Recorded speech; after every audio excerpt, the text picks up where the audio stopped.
Hai guys, selamat datang di Marketing Talks. Hari ini gue udah kedatangan seorang marketer dari salah satu fashion brand asal Jepang, Uniqlo, buat ngobrolin satu aspek digital marketing yang menurut gue nih ya, wajib banget sih buat kita pahami bareng-bareng. Dan itu adalah soal search engine marketing. Lagi-lagi, mari kita bahas soal turunan digital marketing yang gak kalah penting ini. Yap, kalau sebelumnya kita udah bahas SEO bareng Ilman Akbar, kali ini let's discuss soal SEM bareng Randy Liu yang saat ini berkarir sebagai Performance Marketing Manager di Uniqlo, sekaligus yang udah berkutat di dunia digital marketing selama lebih dari 10 tahun. Nah, SEM sendiri itu sebenarnya adalah cara curang untuk bermain SEO. Oke. Kenapa aku bisa bilang cara curang?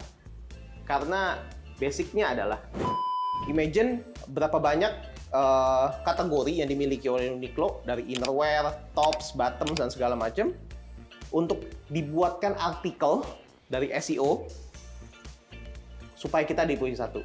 It will be disaster sih. Ada maksimum keyword yang bisa di-bid untuk satu campaign nggak sih, Ren? Satu campaign tidak ada.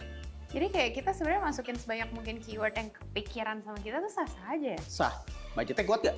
Well, asli sih. Mumpung ada orang Uniqlo nih, di video ini gue tuh gak bakal cuma ngebahas SEM doang lagi. Tapi gue juga ada nanya-nanya soal strategi marketingnya Uniqlo sampai akhirnya mereka bisa jadi kayak sekarang. So, if you want to know more about this, just keep watching this video and enjoy! Hai, Randy Liu. Panggilannya apa nih? Randy aja. Randy aja.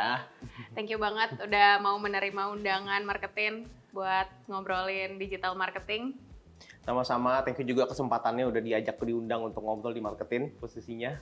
Yes, dan seperti yang tadi udah gue spill, kalau hari ini tuh kita nggak cuma bahas digital marketing yang luas lagi, tapi udah spesifik ke search engine marketing. Dan kebetulan ini juga jadi salah satu kesehariannya Randy nih di kerjaan yang sekarang, ngurusin SEM. Yeah. Anyway, mungkin biar panas dulu nih Ren, dan biar yang nonton juga kenal nih sama yang bakal mereka dengerin. Cerita dulu kali ya, nih Randy Liu ini siapa? Kok bisa kerja di Uniqlo? Kok ujung-ujungnya ngurusin apa sih namanya performance marketing ya? Dan akhirnya fokus ke SEM. Mungkin cerita soal karir lo sampai ke sekarang kali ya.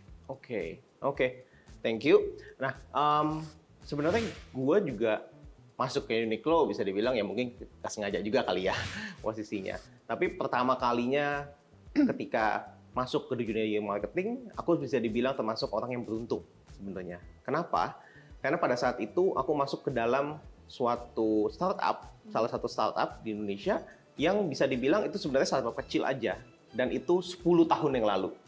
Gitu. Jadi 10 tahun yang lalu itu aku masuk ke salah satu company startup dan handle untuk email marketing gitu. Mungkin teman-teman kalau yang sekarang udah nggak terlalu digunakan email marketing, mungkin tidak relevan untuk Indonesia, tapi ketika dulu itu adalah salah satu channel yang kita gunakan dulu gitu. Itu salah satu yang terbaik gitu posisinya. Tapi sekarang udah mulai ditinggalkan. Nah, dari situ ternyata aku ngerasa cocok dengan digital marketing dan habis itu aku melanjutkan karir untuk di fokus bagian digital marketing.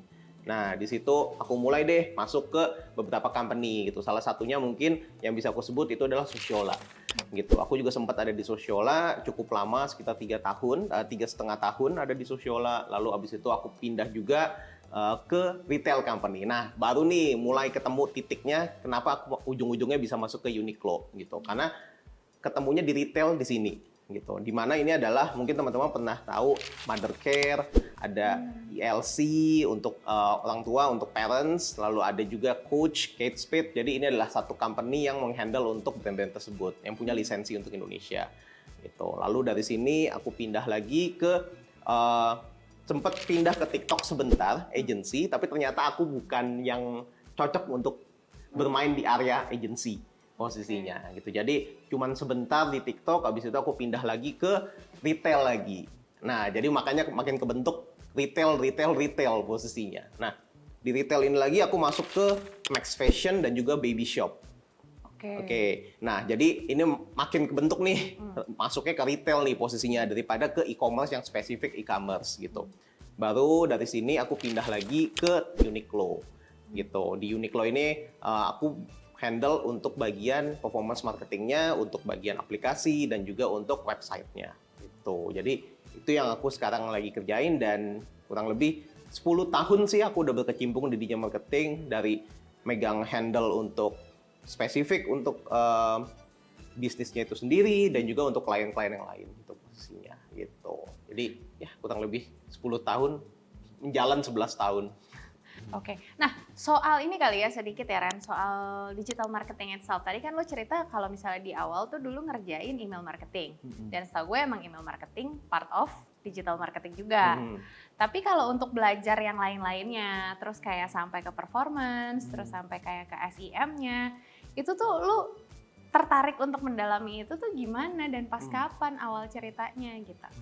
Nah makanya ini bisa dibilang gue beruntung sih posisinya, karena ketika megang email marketing itu pertama kalinya aku ngelihat bahwa ternyata kita bisa melihat banner-banner mana yang diklik sama si customer. Oke, bayangkan kita yang 10 tahun yang lalu tidak seperti sekarang, teknologinya sudah advance banget. Kita bisa tahu mana banner yang diklik oleh customer di email tersebut, lalu kita bisa tahu barang yang dibeli itu apa, kapan dia itu dibeli, oleh siapa itu dibeli, gitu. Jadi itu kita tahu semua informasi itu, yang seharusnya itu cukup privacy posisinya. Tapi kita tahu untuk supaya nanti kita bisa improve kegunaan emailnya di kedepan harinya, gitu. Supaya kita bisa improve targetingnya dan segala macam gitu. Nah dari situ aku tertarik banget dan lanjutin untuk fokus ke belajar sendiri posisinya. Nah belajar sendirinya itu semacam kursus sih waktu itu. Jadi ada digital marketing school something kayak gitu-gitu. Itu juga sebenarnya diajarin basic. Gitu. Karena back then itu memang 10 tahun yang lalu digital marketing itu apa sih gitu posisinya. Itu masih orang-orang juga semuanya masih ngawang-ngawang gitu posisinya. Ini apa sih digital marketing itu apa aja? Ketika dulu itu yang diajarin di sekolah itu sebenarnya cukup basic. Itu cuma ada SEM dan juga email marketing.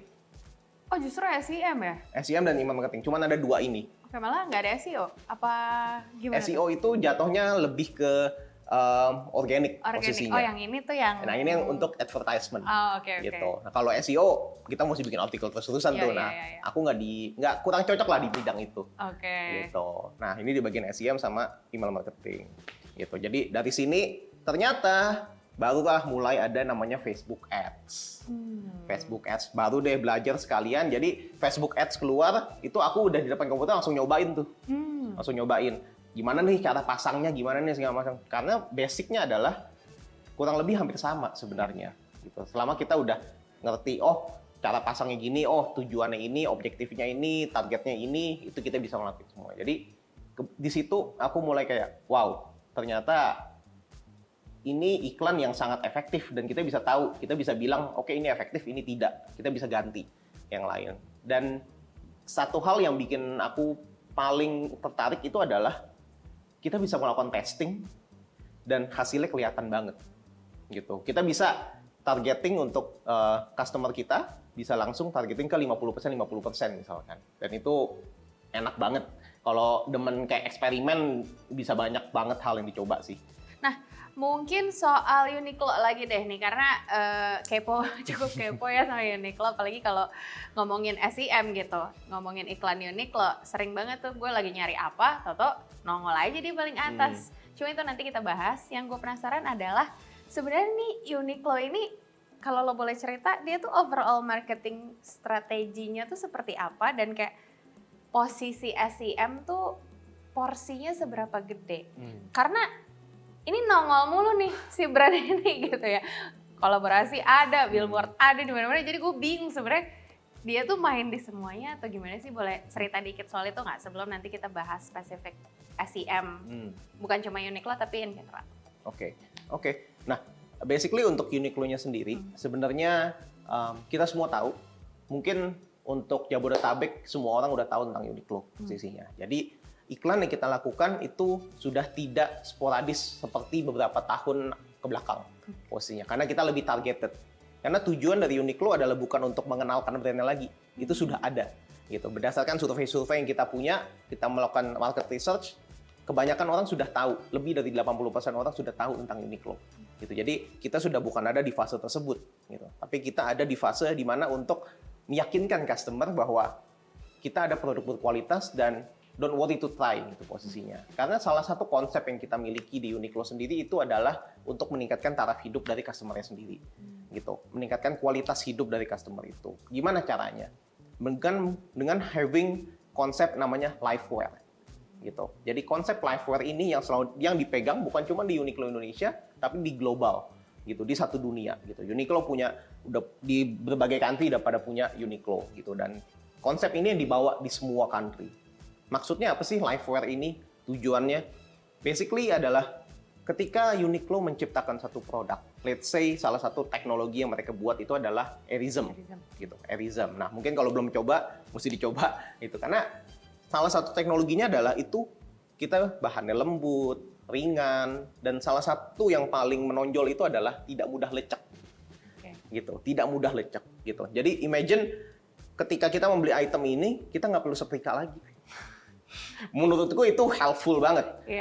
Kita nggak perlu terlalu setrika, terlalu ribet dan segala macam, karena udah otomatis itu udah langsung smooth posisinya, udah halus, udah enak banget bisa langsung dipakai, apalagi di rumah gitu. Nah, itu adalah salah satu kelebihannya dan itu meningkatkan kualitas hidup banget karena kita bisa hemat waktu, kita bisa fokus kerjaan hal lain gitu. Nah, itu tujuan konsep dari Uniqlo-nya sendiri yang dibawa dari semua strategi marketingnya Uniqlo.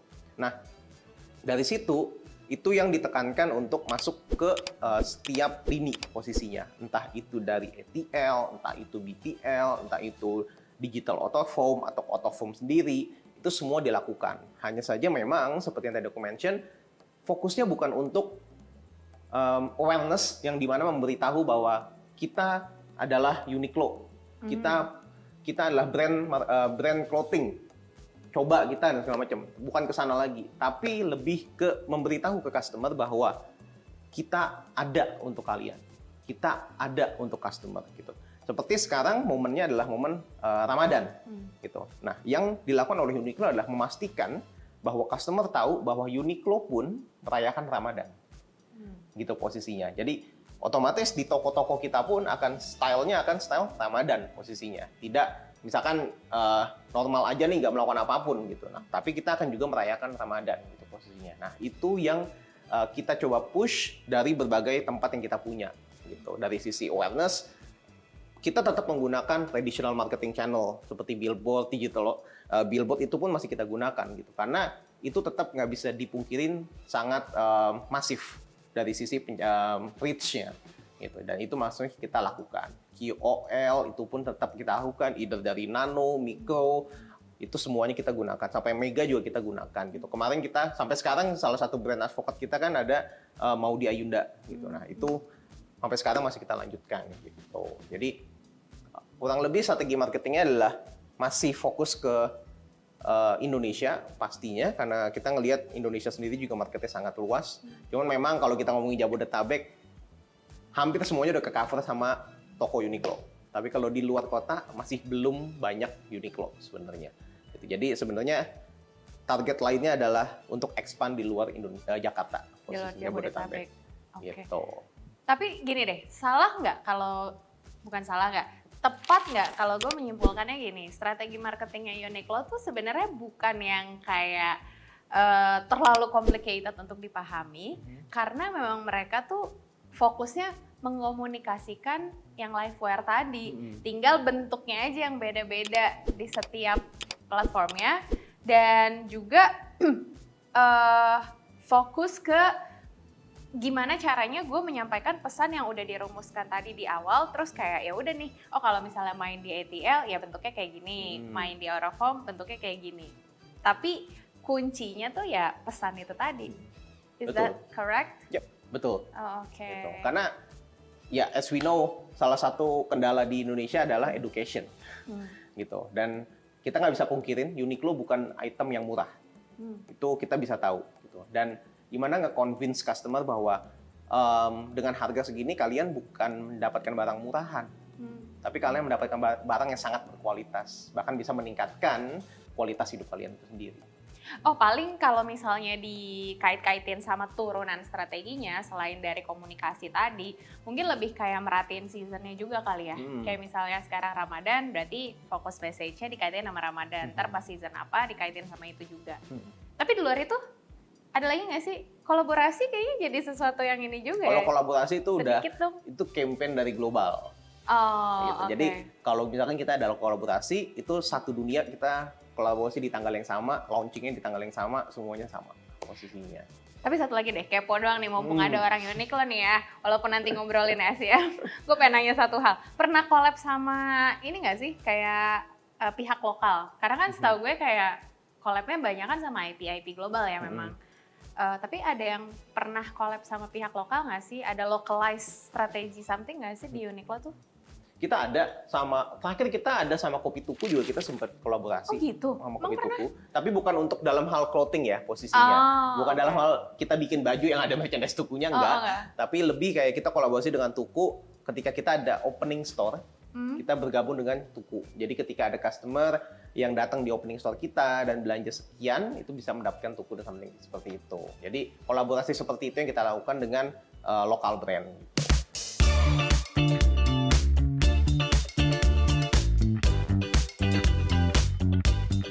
Mungkin spesifik soal SEM yang mau gue tahu lebih kayak gimana Randy ngejelasin ke orang awam nih yang zero banget soal SEM, ini tuh SEM sebenarnya apa dan kenapa di Uniqlo pun ini jadi salah satu hal yang kayaknya cukup difokuskan gitu. Mungkin di situ. Ya, oke. Nah, mungkin buat orang awam yang perlu diingat dulu adalah pertama, ketika kita ngomongin suatu brand yang punya campaign, itu kita pasti punya fokus item. Gitu. Kita punya fokus item, kita punya fokus kategori. Gitu. Nah, ini yang harus jadi prioritas untuk kita bawa di campaign tersebut. Gitu. Nah, campaign ini tidak hanya serta-merta tiba-tiba masuk ke SEM. Gitu.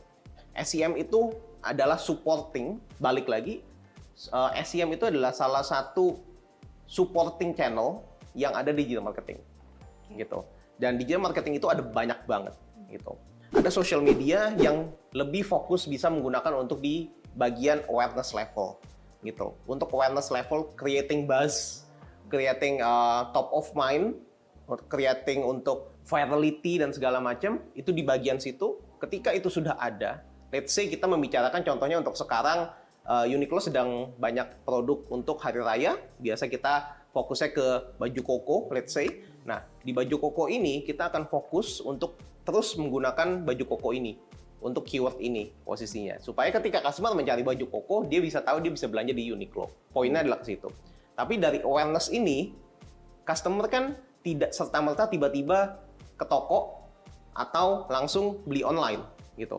Jadi ada prosesnya untuk customer. Dia pengen lihat-lihat dulu apakah barangnya itu bagus atau enggak, kualitasnya bagus atau enggak, baru mungkin dia ke toko posisinya.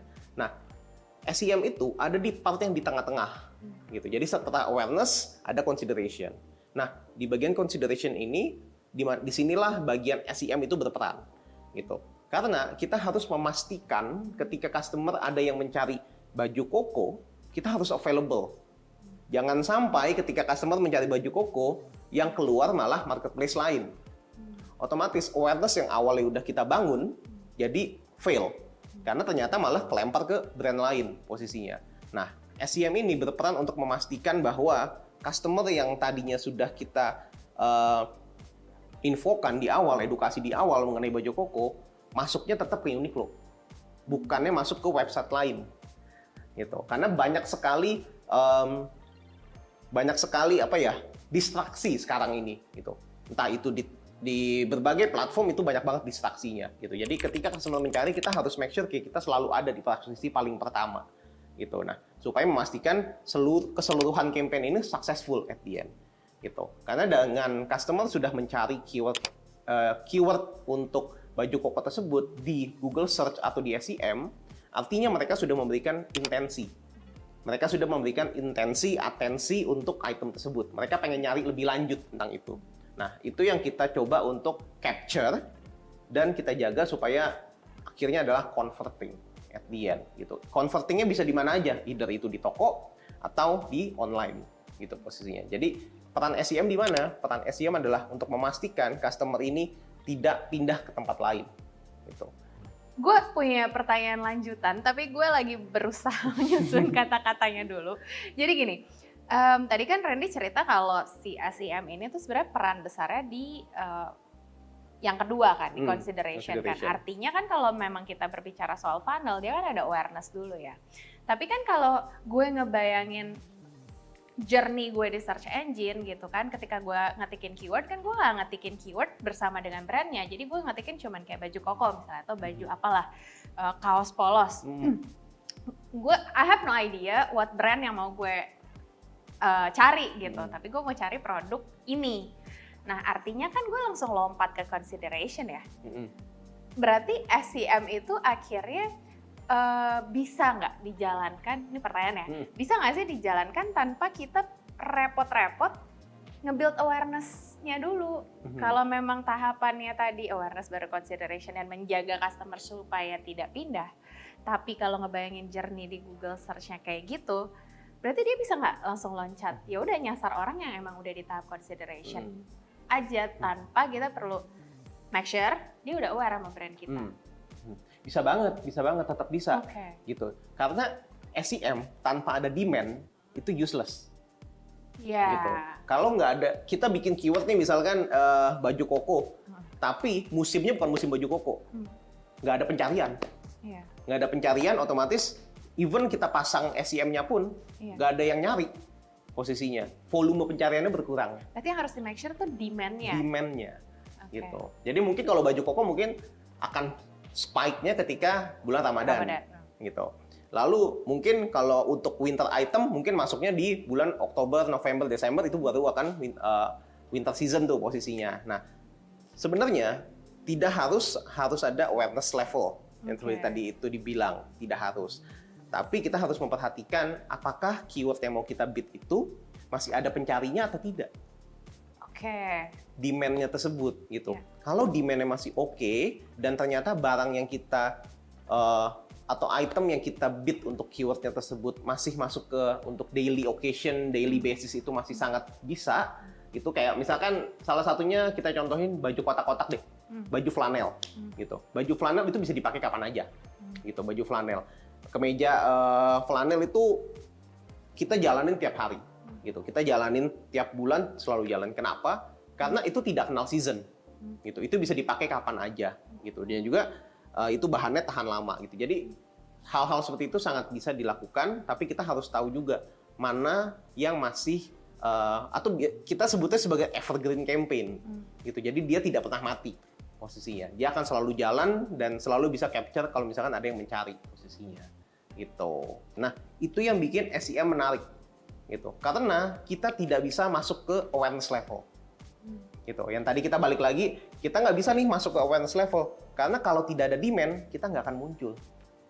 Gitu. Nah, itu yang bikin SEM menarik dan itu yang harus menurutku salah satunya ini yang paling penting untuk digunakan posisinya gitu. Karena untuk meng-cater customer-customer yang ada di luar sana nih atau audiens yang ada di luar sana supaya mereka itu juga tahu bisnis kita tuh available gitu. Aku nggak ngomongin soal Uniqlo tapi kayak segala bisnis gitu. Karena ketika kita mencari sesuatu most likely semua orang akan menggunakan Google Search. Jasa fotografi, jasa cuci mobil atau jasa pembantu dan segala macam, mereka kan carinya di Google Search gitu. Kalau bisnis kita tidak available di sini, tidak ada visibility, maka gimana bisnis kita dikenal oleh customer poinnya?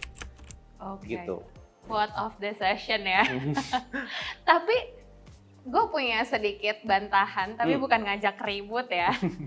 Itu kan bisa dijawab sama SEO sebenarnya.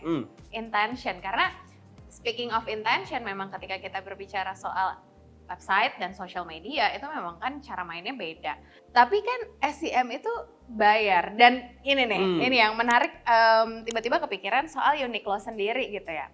Secara brand udah kuat, secara kemunculan di Jabodetabek udah banyak. Bahkan kayaknya ada ya mall di Jakarta Barat yang sebelahan ada Uniqlo di sini, sebelahnya juga ada Uniqlo. Bahkan tiga-tiganya kalau nggak salah ada Uniqlo. Pokoknya banyak gitu deretan. Gampang lah ditemukan. Kenapa harus invest lagi di SEM-nya? Apakah memang itu saja nggak cukup? Atau gimana? Kenapa Uniqlo ini fokus banget gitu di SEM? Pertanyaan gue. Nah, balik lagi, karena tujuannya adalah kita mau nge-cover semua customer. Nah, SEM sendiri itu sebenarnya adalah cara curang untuk bermain SEO. Oke. Kenapa kok bisa bilang cara curang? Karena basicnya adalah SEM itu ada karena ada SEO. Dan ketika SEO itu dibuat, kita tahu seberapa sulit untuk berada di posisi paling atas atau berada di page 1 deh. Gitu. Seberapa susah untuk kita bikin, berapa banyak artikel yang harus kita buat untuk ada di page 1. Gitu. Dan apapun yang kita lakukan, kita nggak bisa kontrol. Kita nggak punya kontrol atau kendali bahwa oke, di bulan sekian saya mau ada di posisi 1. Gitu. Itu semua tidak bisa dikontrol posisinya. Bisa aja malah nggak jadi-jadi ke posisi 1 atau di page 1 gitu. Makanya kita menggunakan SEM ini untuk nge-tackle itu semua. Gitu. Imagine berapa banyak kategori yang dimiliki oleh Uniqlo dari innerwear, tops, bottoms dan segala macam untuk dibuatkan artikel dari SEO supaya kita di posisi 1. It will be disaster sih. Kebanyakan jadinya. Imagine the resource, imagine the time. Dan at the end, ujung-ujungnya adalah ketidakpastian.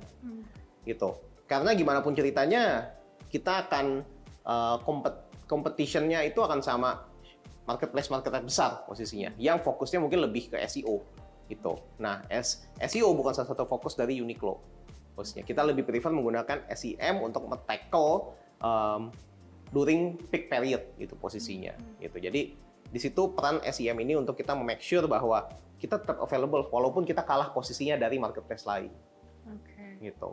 Karena SEM jauh bisa lebih dikontrol. Betul. Nextnya mungkin gue langsung mau nanya soal ini kali ya. How to-nya. How to mengerti SEM, menjalankan SEM. Kayak first step-nya apa, terus tadi juga sempat dibilang soal keyword ya, keyword bidding-nya kayak gimana, itu mungkin bisa dijelasin ke saya dan teman-teman yang nonton pakai coret-coretan. Oke, Ren siap? Oke. Boleh ya, ayo kita bergerak deh. Taruh dulu.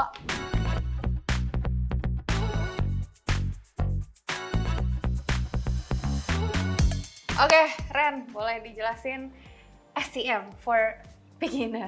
Oke. Nah, ini mungkin jadinya agak sedikit teknis. Nah, jadi buat teman-teman, ketika kita tahu kita udah punya demand, ya kan? Kita udah punya demand nih, dan kita harus muncul ketika ada customer melakukan pencarian, kita harus make sure bahwa kita udah setup untuk SEM-nya.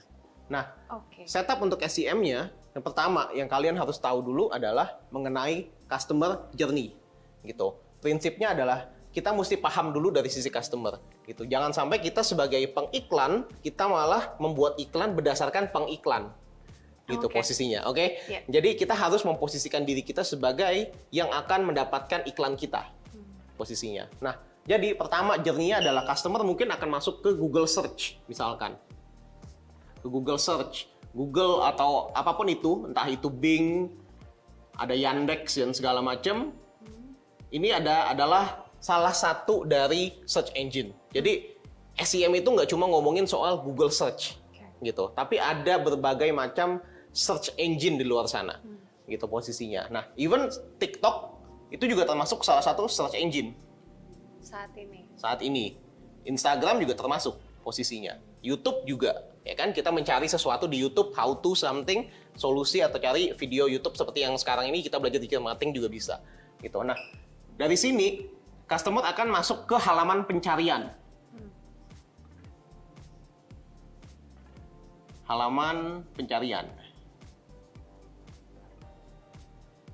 Nah, di sini akan muncul yang paling atas, nomor 1, nomor 2, nomor 3, dan seterusnya posisinya. Biasanya satu page itu sampai dengan 10, tapi kalau di handphone sekarang unlimited. Gitu. Sekarang udah unlimited. Gitu. Jadi dengan unlimited tersebut sebenarnya kita malah harus memastikan kita berada di sini. At least di posisi yang atas gitu posisinya.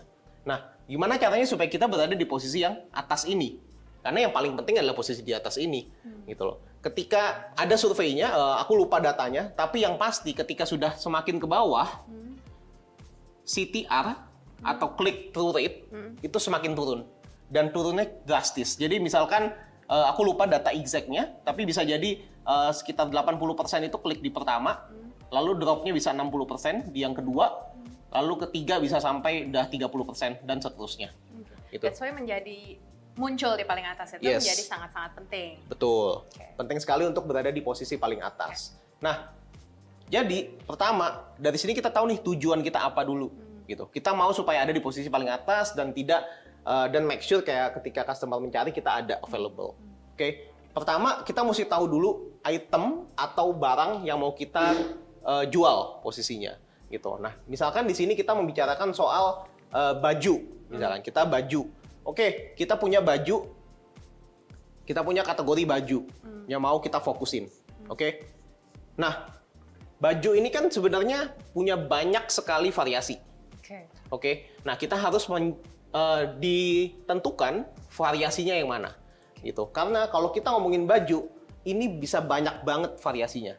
Baju perempuan, baju pria, atau seterusnya, gitu. Oke, kita nggak usah terlalu detail, kita akan masuk langsung misalkan ke baju pria misalkan, gitu. Kita ke baju pria.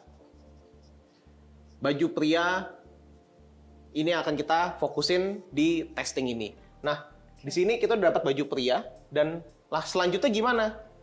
Kita mesti imagine, bayangkan ketika kita menjadi customer, ketika kita mau cari baju. Kita mau cari baju, oke? Kita specifically adalah audiensnya pria nih, gitu. Bisa juga woman sih sebenarnya, gitu. Karena mencarikan buat suaminya atau misalkan buat pacarnya, gitu. Nah, di sini kita bisa lihat baju pria itu kalau misalkan kita imagine sendiri, kira-kira keywordnya apa ya yang paling cocok? Kalau Ica sendiri kira-kira keywordnya apa? Kalau misalkan nyari baju nih?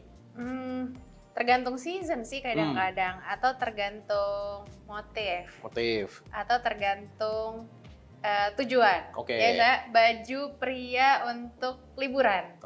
Gitu biasanya, atau kaos santai buat tidur. Spesifik ya. Jarang sih. Baju pria liburan, baju pria tidur, kan? Nah, berarti kalau di sini kita masih bingung. Kita mau fokus ke mana? Karena antara liburan dan tidur ini beda jauh. Oke, berarti kita mesti balik lagi ke keyword baju prianya yang kita mau jual. Apakah baju pria yang mau kita jual ini relevan dengan ini? Tapi how do we identify these keywords? Maksudku, kita kan ngebayangin customer ini, tapi kan again customer di luar sana banyak ya, dan kita kan harus tahu mana nih yang I don't know, istilahnya tuh kalau nggak salah volume pencarian. Yang volume pencariannya lagi gede. Nah, itu riset itu di tahap ini juga. Nah, tahu gimana? Sebelum masuk ke tahap itu, aku selalu mulai dari kita sendiri. Gitu. Menurutku, yang terbaik adalah kita pertama harus masuk ke research pribadi dulu. Research kita di dalam company tersebut, kita apa yang mau kita fokusin. Dapat nih list-list keyword misalkan. Gitu. Jadi anggaplah baju pria yang kita set ini ternyata cocok untuk digunakan saat liburan dan juga saat tidur posisinya. Nah, kita pakai keyword ini. Dua-duanya kita pakai. Dari sini, saya sudah banyak nih dapat ada 10 lebih yang sudah kita pikirkan dengan matang-matang dari sisi internal. Dari sisi internal. Baru setelah itu kita masuk ke tahap kedua untuk mencari keyword ideas. Gitu. Keyword ideas gitu. Nah, keyword ideas ini seperti yang tadi Ica bilang, gitu. Masa cuma dari kita doang? Cuma ada misalkan di sini cuma ada 10 keyword misalkan. Masa cuma 10 keyword yang kita bid? Nggak bisa, gitu. Nah, dari sini keyword idea ini kita bisa masukin ke berbagai tools. Tapi tools yang gratis ketika kita menggunakan Google Ads itu adalah keyword planner. Ini yang gratis, itu posisinya. Tapi di luar sana juga ada banyak tools-tools lain yang memberikan fasilitas yang sama posisinya, gitu. Nah, di sini baru kita masuk ke keyword ideas, turunan atau expansion dari keyword yang sudah kita set di awal. gitu. Nah, karena at the end kita harus mulai dari kitanya dulu menurutku gitu. Kita tidak bisa langsung masuk ke keyword ideas. Kalau kita langsung masuk ke keyword ideas, concernku adalah kita jadi tidak punya identifikasi untuk item yang sebenarnya kita mau jual. Oke. Gitu. Boleh sampai 2 tahap ini boleh kasih case study yang mungkin udah lewat nggak? Misalnya kan tadi di beberapa kali disebut baju koko. Nah, tapi sebelum itu yang mungkin udah kelar campaign-nya. Nah, pada saat itu prosesnya seperti apa nih thought prosesnya? Di tahap 1 tuh Uniqlo define keyword apa, terus pas tahap 2-nya apa yang muncul? Ada nggak? Oh, udah lama lagi ya. Oke, paling waktu itu baju flanel sih. Pas kemarin akhir tahun mungkin? Atau flanel juga nggak apa-apa sih? Kalau akhir tahun itu kita lagi banyak winter gitu. Nah, kalau winter waktu itu ketika kita mencari, misalkan kita nyari fokusnya itu kalau ketika winter, itu kita fokusnya adalah untuk baju winter atau baju tebal, jaket tebal, something kayak gitu-gitu. Tapi ketika kita cek ternyata tidak hanya itu yang dicari sama customer. Oh, oke. Tapi ada juga yang namanya long john kan. Oke. Dan ini ternyata adalah salah satu yang tidak kita beat. Oke, nah itu Gitu. baru ketahuan. Setelah kita dapat dari keyword idea ini. Oh, yang awalnya yang dari internal baju tebal. Oke. Baju tebal, jaket tebal, ya kan, jaket hangat, jaket thermal, something kayak gitu-gitu. Nah, jaket bulu angsa itu kayak gitu-gitu. Nah, itu salah satunya juga. Baru inget. Karena kita nggak bisa pungkirin banyak banget keyword-keyword yang aneh-aneh. Bulu angsa. Kalau di zaman dulu aku inget ketika di Sosiola, salah satu keywordnya itu adalah keywordnya itu untuk lipstick. Yang kita beat itu adalah gincu. Oh, karena? Gincu itu adalah sinonim dari lipstick. Iya, cuma karena itu yang Ternyata pencariannya juga banyak. Oke. Itu posisinya. Jadi emang harus ngecek. Kita harus ngecek juga dengan sinonim-sinonimnya, posisinya. Dan apa yang sedang tren di luar sana, itu posisinya. Nah, terus gitu. Setelah udah dapet, berarti tahap apa nih? Ngebit? Nah, tahap ini berarti kita udah dapet nih keywordnya. Kita udah dapet nih keyword yang mau kita bid. Nah, dari keyword yang kita bid ini, kita harus masuk ke bagian mempersiapkan copy ads. Tapi satu aja dikit. Kenapa kita nggak bisa langsung lompat ke tahap 2? Kan tadi sebenarnya lu udah jelasin sih, cuman gue kayak masih kurang srek gitu. Nah. Kenapa kita nggak loncat aja ke yang kedua langsung lebih akurat mungkin dari volume pencarian dan lain sebagainya. Kenapa pandangan internal ini jadi penting gitu? Kan ya udah kayak gue mau fokus ke jaket tebal, ya udah tanpa mikirin keywordnya langsung aja lompat ke nomor 2. Gitu. Kenapa? Gitu. Nah, kalau menurutku bagian pertama itu penting karena kita mesti punya originalitas dari item yang keyword yang kita punya dulu. Posisinya. Karena kita yang paling tahu untuk kayak fokus item ini dan keunggulan item ini itu kita yang ngeset. Gitu. Baru dari originalitas ini, USP yang kita punya ini, kita expand posisinya. Tapi kalau kita ucuk-ucuk kita langsung nyari keyword untuk winter segala macam, itu juga bisa gitu. Tidak ada yang salah gitu. Di marketing tidak ada yang salah. Bisa juga, tapi akan ada beberapa poin yang sebenarnya menjadi USP kita tidak akan ter-highlight ketika kita langsung expand keywordnya ini. Gitu. Jadi itu yang kita mau coba untuk cover posisinya. Gitu. Dan possible nggak untuk, ini kita main keyword berarti kan main kata ya. Nah, masih possible nggak sih apa yang kita identify di tahap 1 itu kita bid juga, jadi di-combine gitu? Oh, yang di tahap 1 memang kita bid. Oh, udah pasti di bid? Udah pasti di bid, malah itu adalah prioritas bidnya. Sekalipun itu mungkin volume pencariannya nggak sebesar itu? Betul. Gitu, karena balik lagi, ketika kita membicarakan SEM, kita itu pay per click. Ketika tidak ada pencarian untuk keyword kita, ya udah, gitu. Kita nggak keluar cost juga, gitu posisinya. Gitu. Jadi kita tetap akan di bid juga untuk keyword 1 dan keyword 2, gitu posisinya. Along the way, kalau ternyata keyword yang ada di 1 ternyata tidak perform, then kita bisa easily move to keyword yang kedua, yang keyword ideas tersebut, gitu. Gitu. Jadi poinnya adalah lebih kayak untuk menampilkan originalitas kita sih di keyword pertama ini sebagai tolak ukur. Gitu. Sip. Nextnya berarti tadi apa? Kopi. Nah, kita langsung masuk ke bagian kopinya nih. Nah, ini sebenarnya salah satu yang cukup menantang posisinya. Karena kebanyakan ketika kita setting-setting, stuck-nya di sini, di kopinya. Kenapa gitu. stuck deh? Kenapa stuck? Karena di copy ads itu, ketika customer mencari Long John, let's say, ini yang akan muncul. Oke. Oke? Ya. Artinya, kopi yang kita persiapkan harus sangat-sangat relevan untuk customer ketika mereka mencari Long John, mereka harus dapat kopi tentang Long John. Atau setidaknya jaket tebal atau something yang relevan dengan barang tersebut. Kalau tidak sama sekali, customer nggak akan klik. Oke, memang tidak bayar juga at the end, tapi iklan kalian jadi semakin rankingnya semakin turun posisinya. Nah, ranking ini akan menentukan harga nantinya. Oke. Gitu. Nah, ketika kita ngomongin copy ads, ada dua struktur. Satu headline, lalu satu lagi description. Oke. Nah, di sini yang menarik adalah kita di limit dari karakternya. Oke. Oke? Headline hanya bisa 30 karakter maksimum. Sedangkan description 90 karakter at max posisinya. Jadi, kita nggak bisa tuh tulis aja semuanya segala macam gitu. Nggak bisa. Kita harus menentukan keyword yang mau kita pakai, headline yang mau kita pakai, spesifik dan clear buat customer gitu. Supaya nanti ketika customer melihat ini, mereka tertarik untuk oke, saya klik ini aja. Dibandingkan dengan keyword-keyword atau iklan-iklan SEM yang lain dari brand lain, gitu. Jadi itu yang coba di challenge di sini, gitu. Nah, ini adalah lahan permainan yang sangat luas, tidak ada benar atau salah posisinya, tapi sebisa mungkin untuk yang mau belajar SEM, gunakan keyword-keyword yang general, gitu, dan straightforward, gitu.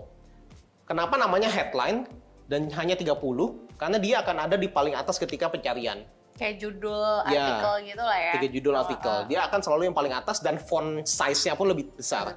Gitu. Nah, itu yang harus diperhatikan dan di make sure supaya itu straightforward gitu.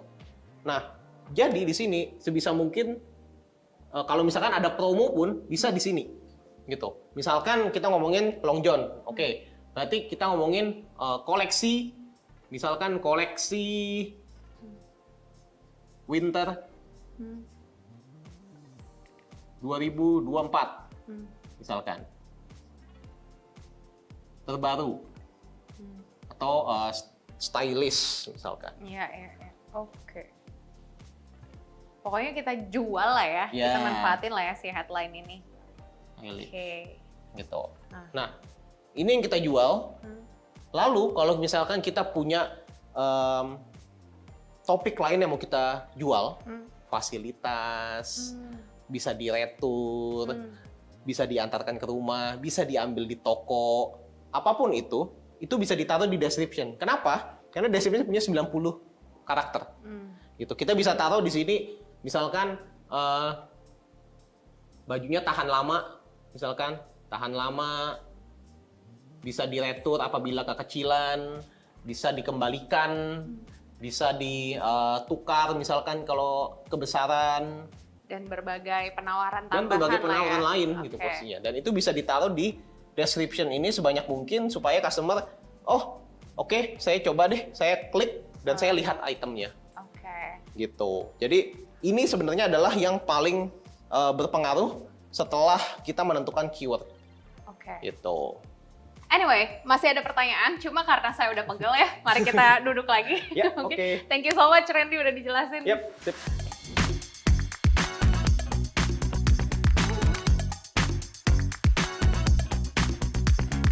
Mungkin nextnya lebih ke ini sih, pertanyaan yang didasari rasa penasaran. Kalau untuk satu keyword, ada beberapa brand yang nge-bid, gitu ya, karena kebetulan produknya sama or whatever. Terus gimana kita bisa nongol di top 3 or even di first entry? Adakah trik-trik tertentu Randy yang bisa di-share? Nah, buat ngejawab ini sebenarnya kita mesti balik lagi ke tampilan di iklan tersebut. Gitu. Ketika kita ngomongin iklan kita, keywordnya udah oke, ya kan, harganya udah oke, tapi kalau kopinya tidak bagus, dan kita bisa kalah kompetisinya. Gitu.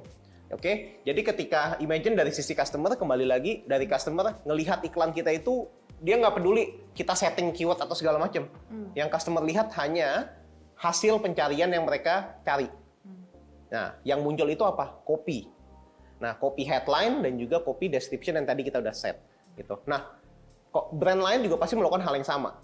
Gitu. Mereka pasti mengusahakan yang terbaik untuk headline dan juga description mereka. Dan gimana caranya kan pertanyaannya? Nah, yang bisa kita lakukan adalah kita siapkan tidak hanya satu copy atau satu headline, satu description. Gitu. Karena sekarang kita bisa taruh lebih dari 5 headline, lebih dari 8 description. Gitu. Jadi let the system help us untuk cari customer ini lebih cocok dengan kopi yang mana. Gitu. Jadi di sini kita akan let the system untuk decide berdasarkan cookies-nya si customer, mereka preferensinya suka yang lebih simple, yang casual, atau yang bahasa Inggris, bahasa Indonesia, atau bahasa yang simple, straightforward, atau yang kayak gimana. Gitu. Tapi kita siapin. Gitu. Jadi iklan kita tidak hanya statik, munculnya satu copy, satu headline, satu description. Statik itu aja terus. Gitu. Nah, ini yang harus diubah dan ini yang harus di make sure bahwa ini mendapatkan banyak alternatif posisinya. Salah satunya yang dulu pernah aku coba itu adalah kita pakai bahasa Indonesia dan bahasa Inggris. Gitu posisinya. Kita coba nih pakai bahasa Indonesia, bahasa Inggris. Hasilnya adalah ternyata at that time bahasa Inggris lebih bagus. Oke. Bahasa Inggris lebih bagus. Oke. Kita implementasikan untuk keyword semua keyword. Kopi-kopi kategori lain kita lakukan hal yang sama. Oke, kita lakukan hal yang sama. Sebulan, 2 bulan masih bagus. Bulan ketiga mulai drop, bulan keempat mulai drop. Oke, kita coba lagi, cek lagi, balik lagi ke bahasa Indonesia. Ternyata bahasa Indonesia yang menang. Oke, jadi poinnya adalah customer itu juga sangat fleksibel gitu loh. Mereka bisa berubah kapanpun. Market kita pun bisa berubah kapanpun. Item yang kita selling itu mungkin juga bisa berubah gitu. Jadi bahkan yang paling tepat adalah ada keyword yang kita pakai bahasa Inggris, ada keyword yang kita pakai bahasa Indonesia gitu. Salah satunya yang mungkin di Uniqlo kita lakukan adalah untuk item yang memang harganya di atas rata-rata, yang lebih mahal, itu kita menggunakan bahasa Inggris dengan asumsi customer-nya adalah yang lebih well educated. Itu posisinya. Tapi untuk yang harganya lebih murah, kita biasanya akan lebih mensetarakan lah, supaya lebih mudah dipahami semua informasinya, gitu. Itu yang kita coba lakukan juga, gitu. Oke, tapi adakah di luar kopi, Ren, yang kemudian harus dilakukan mungkin setting budgetnya, atau kayak apa ya, memperbanyak keyword yang di bid? Jadi kalau kalah di sini masih ada banyak keyword lain, yang kayak gitu-gitunya ada tips-tips lain, trik-trik lain mungkin? Anggaplah kita masih kalah nih, posisinya di posisi 3, anggaplah ya. Jadi kita masih posisi 3, posisi 4, posisi 5. Setelah kita lakukan banyak perubahan dari sisi kopinya. Gitu. Ada satu cara yang bisa dilakukan, tapi mungkin bisa dibilang tidak efisien. Gitu.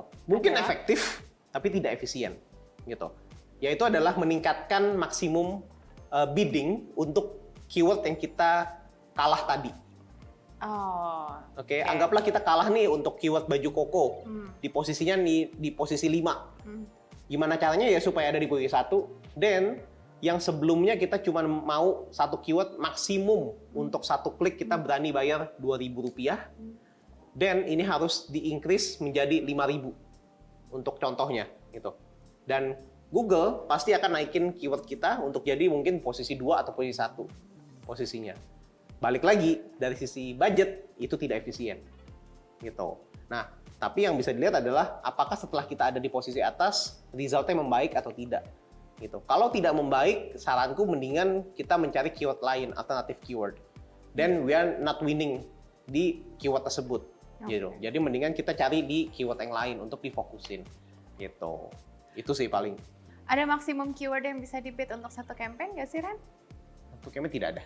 Jadi kayak kita sebenarnya masukin sebanyak mungkin keyword yang kepikiran sama kita tuh sah-sah aja ya? Sah. Budgetnya kuat nggak? Kalau misalkan nanti ada yang klik. jadi emang tergantung budgetnya kuat atau enggak Iya, gitu. Kita bisa masukin sebanyak mungkin posisinya, tapi balik lagi budgetnya kuat atau enggak gitu. Karena dengan semakin banyak keyword yang kita set, iklan SEM itu bermain dengan 24 hours. Iya. Artinya adalah misalkan kita punya budget 100.000 per hari, satu hari 100.000. Iklan kita ternyata di jam 10 pagi udah sampai 100.000 cost-nya. Dan jam 11, jam 12, jam 13 udah iklan kita nggak tayang sama sekali. Selesai. Oke. Gitu. Jadi kita juga mesti membalance bahwa iklan kita tuh bisa tayang sampai 24 jam. Oke. Gitu. Dan itulah kenapa pemilihan keyword itu jadi tepat, karena kalau lu mau cari cara gampang masukin keyword semuanya, terus ketika itu ngeklik semua, pertama budgetnya habis, udah gitu mungkin nggak semuanya relevan juga. Iya. Oke. Betul. Sip.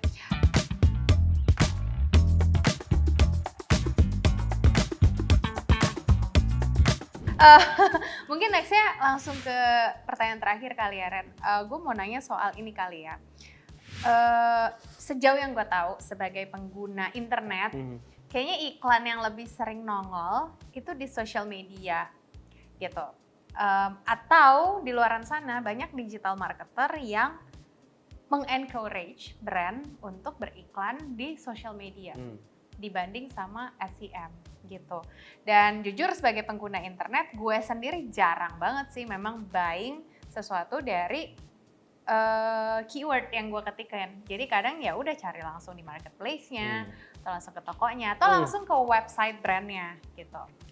Nah, yang mau gue ajak lo untuk sampaikan atau sesuatu yang mau gue minta dari lo, mungkin lo harus kasih closing statement yang lebih meyakinkan orang-orang yang mungkin belum mencoba SEM atau mungkin yang sudah mencoba tapi kayak berhenti di tengah jalan. Sebenarnya kenapa sih mereka harus melakukan itu despite everything yang tadi gue share ketika orang mengencourage-nya justru social media ads dan lain sebagainya. Bagaimana lo meyakinkan mereka supaya ya udah coba, dan bagaimana cara yang benar, mungkin semua itu di-summarize as a one closing statement, baik itu buat business owner yang lagi nonton ini, atau mungkin general marketer, atau mungkin ya digital marketer yang tadinya lebih mindsetnya social media ads saja. Oke, paling yang pertama adalah buat business owners yang tadi sempat di-mention, banyak customer atau customer kita kan banyaknya di social media. Yes, it's true. Itu memang di sana. Tapi kalau boleh balik lagi kayak yang tadi kita udah discuss di awal, analoginya adalah ketika kita datang ke mall, tiba-tiba dikasih brosur. Padahal kita nggak punya intensi apa-apa untuk item tersebut, gitu posisinya. Nah, jadi sebenarnya poinnya adalah bukan soal reach-nya, tapi soal effectiveness, gitu. Jadi kalau kita ngomongin soal SEM, itu sebenarnya kita ngomongin soal intention base. Customer mencari keyword tersebut untuk ada kebutuhan, ada sesuatu yang mereka butuhkan, gitu. Berbeda dengan social media. Jadi balik lagi kebutuhannya dari business owner ini apa, gitu. Karena business owner juga harus bisa memilah strategi mereka mau untuk memasarkan dulu awareness atau saya mau transaksi posisinya, gitu. Nah, jadi dari sini mesti dipilah dulu bagi business owner. Dipilah mana yang mereka prefer, gitu. Ketika mereka sudah tahu, oh, saya mau carinya awareness, then go for social media atau YouTube bahkan sekalian, gitu. Tapi kalau cari conversion, might as well jangan di social media posisinya. Social media still can give transaction. Aku nggak bilang nggak bisa, tapi chance-nya akan lebih kecil posisinya. Kenapa? Karena orang-orang yang butuh sesuatu, butuh spesifik item, akan mencarinya di keyword, di Google search, gitu. Ya, itu yang sekarang perlu dipahami dulu sama business owner sih posisinya, gitu. Nah, jadi kalau itu secara overall, gitu. Nah, terus untuk yang tadi kedua digital marketer ya? Digital marketer yang mungkin sebelumnya mindsetnya masih ke sosmed banget, gitu. Nah, buat digital marketer, sebenarnya kalau fokusnya ke sosmed, itu nggak masalah juga sih, gitu. Tapi mereka harus open juga bahwa channel wise lebih banyak daripada itu, gitu. Kita ngomongin channel wise, menurutku untuk digital marketer, at least nggak hanya spesifik di social media, gitu, tapi juga di search engine dan juga di partnership, gitu. Karena mungkin sekarang kita masih terkungkung kalau misalkan digital marketing itu hanya soal social media, WhatsApp, YouTube, TikTok, X, dan segala macam. Sebenarnya lebih dari itu. Kita mungkin pernah lihat, kalau yang di Jabodetabek mungkin pernah lihat mobil yang udah dipasangin stiker, misalkan stiker brand tertentu dan segala macam, itu adalah digital marketing juga loh. Kenapa aku bilang digital marketing? Karena sebenarnya dia udah dipasang tracker. Jadi kita tahu si mobil ini tuh kemana. Mobil ini tuh kemana, ke daerah mana. And then kita dapat data, kurang lebih traffic di situ berapa banyak. Dan data can be access oleh advertiser. Dan apa bedanya? Itu adalah digital marketing tools juga. Gitu. Jadi jangan terkungkung hanya di social media, tapi banyak loh sebenarnya yang lain, channel-channel lain yang bisa dieksplor gitu posisinya. Terutama salah satunya adalah SEM. Karena itu masuk di Google Universe. Gitu. Satu Meta Universe, ada TikTok Universe, ada Google Universe. Kita harus bisa appearance di semua universe at the end. Gitu. Kalau enggak, berarti ada customer yang akan miss out at the end. Gitu. Oke, luar biasa. Well, I think that's all. Thank you so much Randy buat Sama-sama. obrolan dan segala insight-nya soal SEM. Gue pribadi jadi belajar banyak juga soal SEM. Thank you juga guys buat yang udah ngikutin obrolan kami dari tadi soal SEM. Dan kalau kalian ada yang bakal nerapin atau nanti berhasil ketika nerapin, jangan lupa bikin testimonial ya di komen di bawah. Dan kalau misalnya ada yang mau nanya lebih lanjut, boleh komen juga di video ini atau kunjungi profilnya Randy di LinkedIn. Linknya aja di Randy Liu. Oke, tanya-tanya di situ aja, connect duluan ya.